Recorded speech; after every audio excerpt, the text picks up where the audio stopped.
Senior সমন্বয়ক সাজ্জাদ পারভেজ।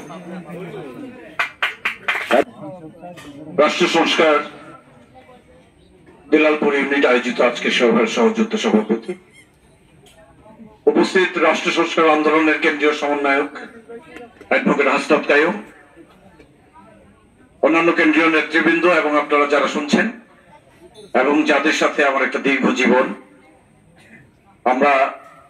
আমি এই এলাকায় আপনাদের সাথে বড় হয়েছি, আপনাদের সাথে নানা ঘটনার ভেতর দিয়ে জড়িত আছি। আপনারা যারা আজকে উপস্থিত হয়েছেন আমি অত্যন্ত কৃতজ্ঞতা জানাচ্ছি আপনাদেরকে। এইখানে কাজল যে কথাটা বলেছে, শাহ আলম ভাই বলেছে, আরো অনেকেই বলেছে যে রাষ্ট্রের যে সংস্কার, এই সংস্কার শব্দটি খুব কঠিন। আমার কাছে এটা মোটেই মনে হয় না। কেননা আজকে পর্যন্ত 53 বছরে বাংলাদেশে যতগুলো দল এখানে শাসন করেছে, যতগুলো দল এখানে ক্ষমতার সাথে সম্পর্কিত ছিল, আপনারা জানেন এর আগেও শুধুমাত্র একটা গণতন্ত্রের মানে একটা ট্রান্সপারেন্ট একটা দৃশ্যমান যে এখানে কোনো দুর্নীতি হবে না এরকম একটা গণতান্ত্রিক নির্বাচনের জন্য এখানে এর আগেও কিন্তু আন্দোলন হয়েছে, যেটা তত্ত্বাবধায়ক সরকারের আন্দোলন। এবং সেই তত্ত্বাবধায়ক সরকারের আন্দোলনের ভেতর দিয়ে একটা পর্যায়ে সেখান থেকেও মানুষ সরে এসেছে। তত্ত্বাবধায়ক সরকারও এখানে নানাভাবে নানা কারণে মানুষের সমালোচনার মধ্যে এসে পড়েছে এবং এই তত্ত্বাবধায়ক সরকার ব্যবস্থাটিও কিন্তু আর টিকে থাকেনি। এবং গত 53 বছরে যারাই ক্ষমতায় গেছে তাদের কোন একটা ক্ষমতার সময় বিরোধী দলের কোন অস্তিত্বই দেখা যায়নি। বিরোধী দল একদম নিশ্চিহ্ন হয়ে গেছে। তারা কোথাও সরকারের কার্যত সমালোচনা করা, যারা সরকার গঠন করে তারা যাতে মানুষের পক্ষে একটি সুন্দর শাসন চালাতে পারে সেই জন্য সমালোচনা করবে। কোন রাজনৈতিক দল ক্ষমতায় আসার পরে তাদের বিরোধী কোন দলকে খুঁজে পাওয়া যায়নি। এবং এটা এমন পর্যায়ে এসেছে যে এখন তো দিনের ভোট রাতেই হয়ে যায়। গত 17 বছরে আওয়ামী লীগ শাসনের নামে যে পরিমাণে লুটপাট করেছে আপনারা জানেন, নানা পত্র পত্রিকার ভেতর দিয়ে যে 7 লক্ষ কোটি টাকা পাচার হয়ে গেছে। ব্যাংকগুলো প্রায় দেউলিয়া হয়ে গেছে, কোন ব্যাংক কাজ করতে পারছে না। আজকে যারা এখানে শাসন ক্ষমতায় এসেছে এরকম নানা রকমের সমস্যার ভেতর দিয়ে তারা যাচ্ছে এবং তারা সমালোচিত হচ্ছে, তারা পারছে না। এই সমস্ত ব্যবস্থা এক ধরনের ধ্বংস করে দিয়ে গেছে আওয়ামী লীগ। সেই প্রেক্ষিতে গত 10-12 বছর আপনারা জানেন যে হাসনাত কাইয়ুম দেশের নানা জায়গায় ঘুরে ঘুরে রাষ্ট্রের সংস্কার বিষয়ে কোন জায়গায় পরিবর্তন করলে মানুষের পক্ষে একটি রাষ্ট্র তৈরি হবে এর জন্য তিনি কাজ করেছেন। আজকে যে আপনারা টেলিভিশনে দেখেন হাসনাত কাইয়ুমে, আমরা নানাভাবে তাকে বলেছি যে টেলিভিশন থেকে শুরু করে নানা জায়গায় নানাভাবে যত মানুষকে এটা বলা যায়, কারণ এই রাষ্ট্রের সংস্কারের বাইরে আসলে মানুষের কার্যত কোনো মুক্তি সম্ভব না।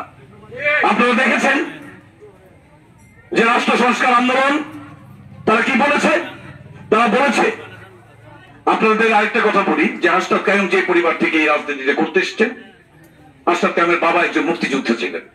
আপনারা জানেন যে বাংলাদেশে যত জায়গায় একটা ব্যতিক্রম ধরনের মুক্তিযুদ্ধ হয়েছে তার মধ্যে বাজিতপুর একটি উল্লেখযোগ্য নাম। এখানকার মুক্তিযোদ্ধারা আনিসুর রহমান সহ, ইয়াকুব মিয়া সহ, ঝাড়ু মিয়া সহ যারা এখানে মুক্তিযুদ্ধ করেছেন তারা কিন্তু ভারতে ট্রেনিং নিতে চাননি। তারা এখানে মানুষের সাথে সম্পর্কিত থেকে এইখানকার থানা লুট করে মানুষের পরিবারে যে অস্ত্র আছে সেই অস্ত্র নিয়ে নানাভাবে এখানেই মুক্তিযুদ্ধ করেছেন এবং তাদেরকে মুক্তিযোদ্ধা হিসেবে স্বীকৃতি দিতে বাধ্য হয়েছে এই রাষ্ট্র। ইন্ডিয়াতে যাবার পরে হাসনাত কাইয়ুম যে রাজনীতির সাথে এখানে যুক্ত ছিলেন আপনারা জানেন, এখানকার শ্রমিক কৃষক মেহনতি মানুষের পক্ষে তার একটা দীর্ঘ রাজনৈতিক কাজ রয়েছে। এটাও সত্যি যে এই কাজটি কিন্তু আমরা চালিয়ে যেতে পারিনি। আমরা যারা অনেকেই এই কাজটির সাথে এক সময়ে ঝিমিয়ে পড়েছি, ঠিক তখনও কিন্তু হাসনাত কাইয়ুম তার মতো করে, কারণ তিনি তো এই পেশার সাথে যুক্ত, আপনারা জানেন এই পেশায় স্বাধীন থাকা যায়, এই পেশায় রাজনীতি করতে গেলে কোনো বাধা হয় না।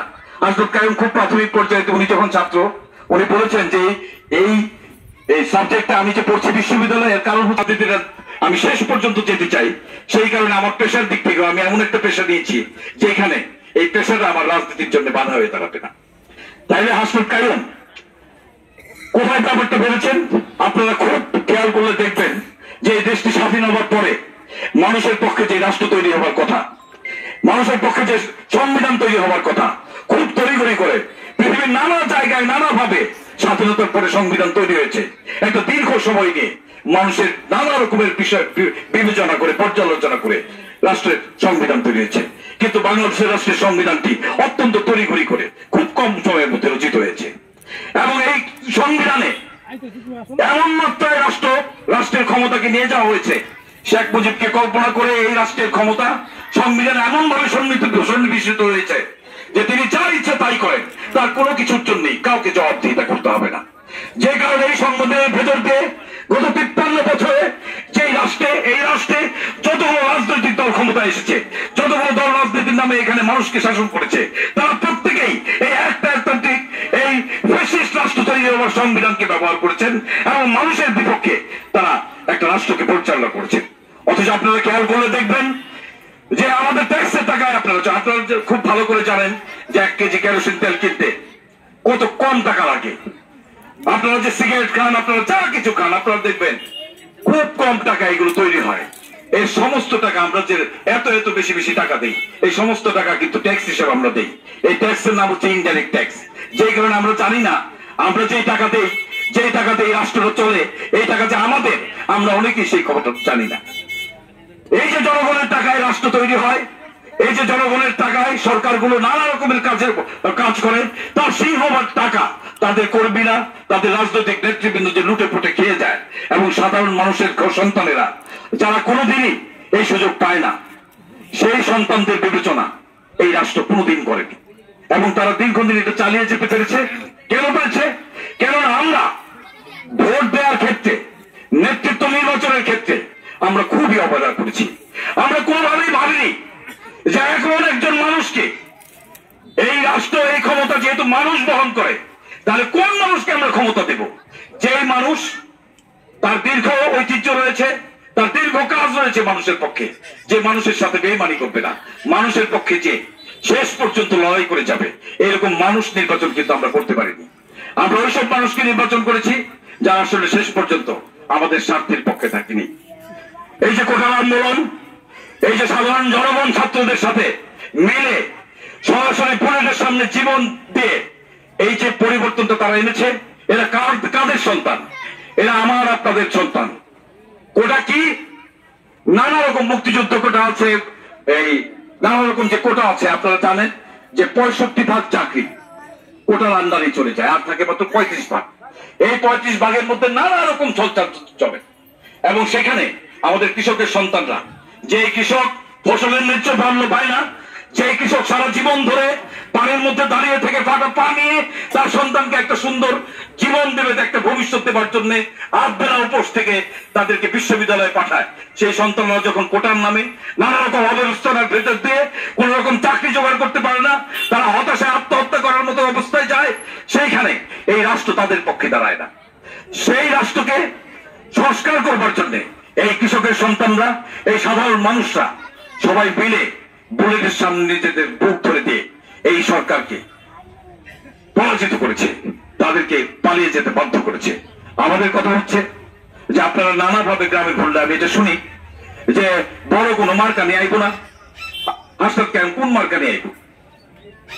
আমার কথা হচ্ছে আপনাদের সামনে যে আপনারা তো জিজ্ঞেস করা উচিত ছিল যে আমাদের সামনে কি এমন একজন মানুষ আসবে না যে মানুষ আসলে এরকম আফজাল হবে না, এরকম নানা রকমের যে আমরা যে এই পর্যন্ত এমপি বানিয়েছি। আপনারা জানেন যে বাজিতপুর নিকলি একটি ঐতিহ্যবাহী জনপদ, এই জনপদে নানা রকম বিষয় আছে যে কারণে সারা বাংলাদেশে আমাদের সুনাম রয়েছে।